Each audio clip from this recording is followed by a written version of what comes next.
I mean, unanimous decision, let me put it that way. I think so. The principles enshrined in the Act is supported by both parties. And it was supported by 275 members of Parliament. And we are going to work to make it happen. And we've done a second reading. We're going to do a consideration. There are a few amendments that we are looking at so that it aligns with our law. I think the committee had about 50 amendments that they brought up. And we're going to scrutinize them one by one because this is very, I would say, it goes to the heart of our society and of our being as human beings. You know, if you see the trajectory that this LGBTQ agenda, global agenda, has moved from in the 70s and in the late 60s through the 70s till now, it's moved from a medical condition to something that we want our children to learn. If you go to America today, it's pathetic that parents have even lost control over their children, and their school teachers are able to do gender assignment for their children.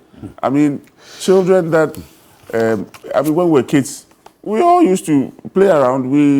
Because we grew up around our mothers, we dress up like our mothers, we want to look like them. It's a normal growth pattern of every child.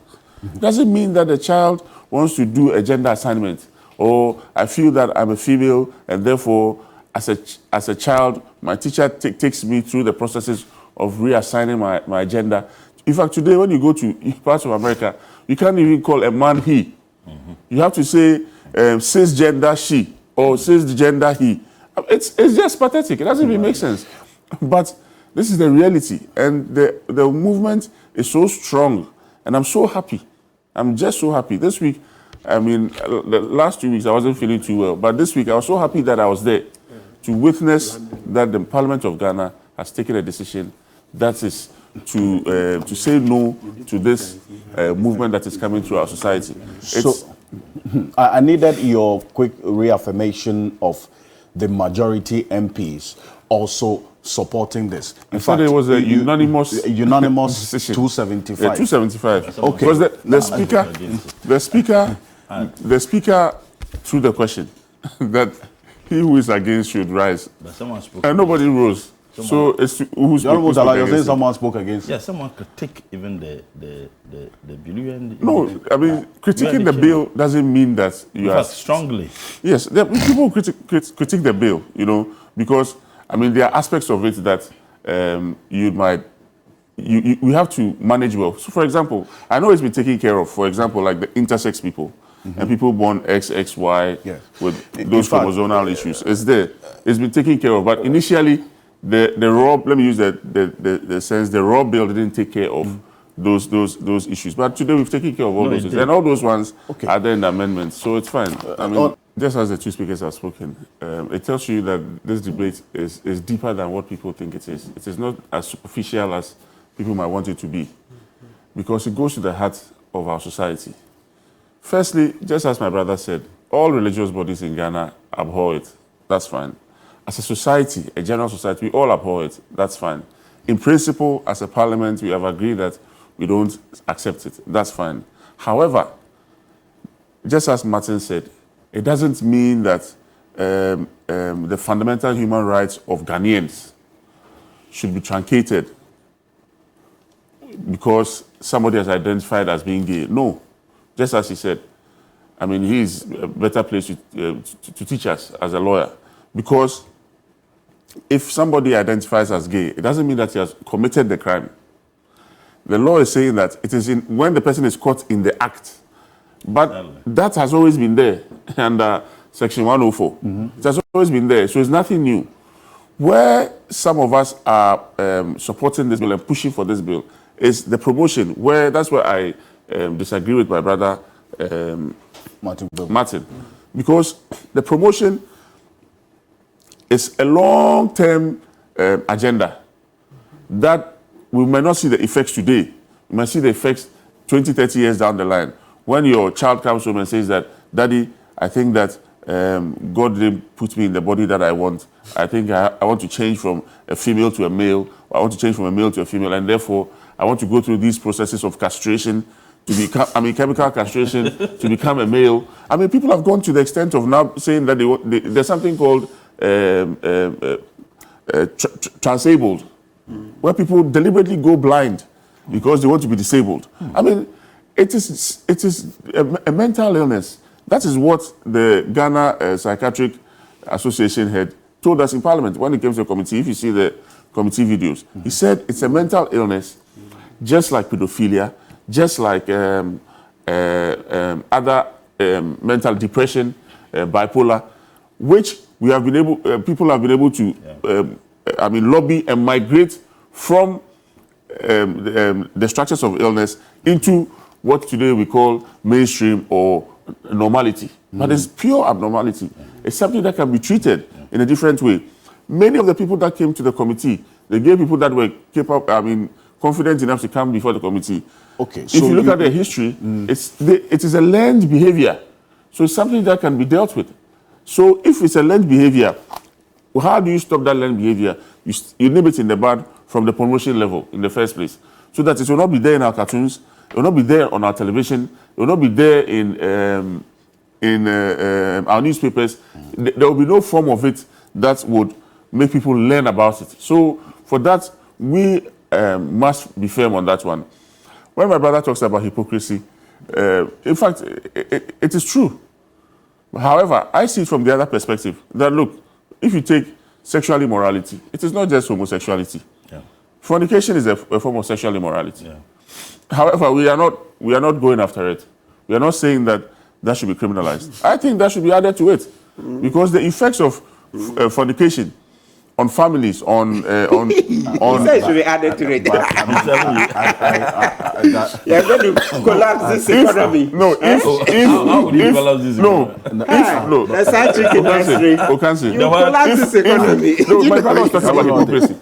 I'm just trying to let you know the other side of the other sides of the debate. Nobody comes out to say I'm a fornicator. I should be given a right. Exactly. Really. Exactly. We're talking about the hypocrisy that you brought up. I'm just talking. They say this is you're saying that we should add fornicators and adultery. Then you see that. Maybe that then we would understand it. But that's just for the anyway. That's just by the way. That's fine. So what I'm driving at is that, yes, these are people we have in our society.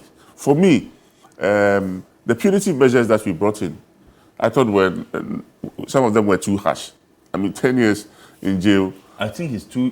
No, for me, it should be more than that. 10 years in jail is too harsh. These people are, in my opinion, mentally unwell, and therefore, the worst we could have done is to send them to a psychiatric hospital for treatment, just like somebody who commits, murder. Nowadays, when you take small quantities of weed and narcotics, you can get psychiatric. Exactly, you can get psychiatric medical treatment. Exactly. So for me, that psychiatric treatment bit is also captured in the bill. Even there's some aspect of the bill that talks about it. But that's why I'm saying that I was of the view that the punitive measures of sending them to jail, and our jails are already congested. We should find other ways of treating them. I see it as a medical condition and must be treated that way, more than a criminal offense. I think that the promotion of it is where the criminality comes in. Because if you look quite closely at how the bill is constructed, there's the punitive measure on the promotion of it is very high. That's 10 years. And okay, then, so you also think it's punitive? I think when you are caught in the act, it was 10 years, but it's been reduced to 3 years, right? Mutala? Yes, it's been reduced to 3 years. I was saying that when the person is caught in the act, the person should be given psychiatric treatment instead of sending the person to jail. Why? The person is not well. It's not mentally well. You cannot say that somebody... Are you classifying all the practitioners of, gays and lesbians as mentally unwell? Yes, it has always been. It is just... Look, if you look at the history of this gay and lesbian promotion business, from the 60s and 70s, it was classified as an illness everywhere in the world. In America, it was in America that they were able to take it out of their mental, let me say, the mental health law, and made it part of the mainstream, and it has seeped slowly into the mainstream. Exactly. Yes. That's why I want to understand why even then, maybe years ago, you'll be right to classify it as psychological. But now, with the evolution of time, yes, and the so-called modernization we're seeing now, which has seeped into the values of societies and so on, I would not really be on the same page with you to say that everyone who is practicing this is mentally unwell. There are some people who are sound, and they are doing this either for the money or for the other purposes as well. You can see, not all people... Maybe you haven't interacted with not all people who are well-dressed are sound. Yeah. So don't assume that the fact that the person is working on TV, or is working in the media, or is working on as a lawyer or a teacher is well. Yeah. So, I mean, you can see somebody very well-dressed, and if you spend 5 minutes with the person having a conversation, you realize that the person is off. So, I mean, these are not things that I'm saying out of my own personal views. These are views that the head of the Ghana, I want to quote them, well, Ghana Psychiatric Health Association or whatever. He came to Parliament and this is what he said. These are his words. This is the, in a nutshell, what he put before the committee. So it is not that I am concocting something. No, this is what he told us. It's a mental illness, and that is how we should approach it. I asked this question on the path that, you see, the lawyer Martin Bebo minutes ago said, there are big lawyers, engineers, and all those people who come to him. He represents them in private. These are people who are sound and are going about their business. No, I said it is a learned, it's a learned behavior. Majority of the people that came to the committee said they learned it somewhere. Somebody introduced them to it. So, and for example, if you put 1,000 men in one room, over time, some will become dominant over others. These are, I mean, psychological experiments that people have done. Some will become dominant over others. Some will become servants. Some will become A. Some will become B. Some will become sexual tools amongst them. It's a natural phenomenon. If you put 10, 20 women in the same space for 3 years, so in our society, most people learn these things in boarding schools. They learn them in the boarding school. Some people learned it in a boarding school. Some people learned it from even associating with churches. They learned it. It is a learned behavior. They didn't grow up like that. Somebody practiced it on them, and then they picked it up, and then they enjoyed it, or it became part for them. It looked like the norm. So therefore, they also practice it on the next person, and then it continues down the line. So all I'm just trying to say is that it's a learned behavior. It's a learned behavior. That's why I keep saying that, for me, punishing the promotion is good, because then we create a bottleneck, and we put exactly, there's an exit point where we can stop it. However, all these people learned it. So the person can be a lawyer. He practiced it when he was in secondary school. He has grown up. Sometimes they go for old school reunion. He meets his friends, and they do whatever they want to do. So I'm just giving an example of a situation where that can happen.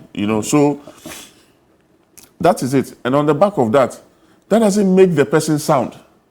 It doesn't mean that the person is well. Yeah. It doesn't mean the person must have had some psychological damage as a child. Maybe when he went to Form 1, he was a 12-year-old boy. His seniors were... Or girl. His seniors were 18. He had no, control. He couldn't even say no to them, because he's at the beck and call of that senior. So the fact that he has grown up and today is a doctor or a lawyer... Or an MP doesn't mean that he has maybe overcome or has been healed from that psychological trauma. And therefore, for him, it's a normal behavior. That notwithstanding, even if you look at our laws as it exists now, there are other forms of sexual activity that are illegal, but we do them at home. You do it. It's between you and your wife. Look, if your wife goes down on you, or you go down on your wife, it's illegal under the laws of Ghana. Do you go to the police station to go and report? No. So Just as some of the promoters of the bill or the debaters of the bill in Parliament said, these are things that people do in the closets of their homes. However, we want to maintain that it is illegal so that if you are caught in the act, at least the law can deal with you to a certain extent so that we all know that. I mean, if bestiality is wrong, so should be homosexuality, because they are both natural carnal behaviors. So for me, that is my view, and I think that we have done the right thing, making sure that it is clear, everybody knows that it's, even if you look at the promoters of the bill, some of the arguments that they made was that, look, in the past, because the criminal code 104 and a certain section of it said that there must be penetration, the female act was not part of the, was not illegal. Today, we have aligned it and said that the female act itself, if two females engage in any sexual activity, that is also illegal and must be punished the same way the two males may have intercourse and must be punished, because it looked more discriminatory. That I see. Yes, you are discrimination against the gay people and allowing the lesbians to go scot-free. So for now, I think we've come to a good conclusion with this bill, where everybody now knows that sex between two consenting adults, whether two adults of the same sex, whether consenting or not, is illegal, whether male or female. And I think we can move on from there.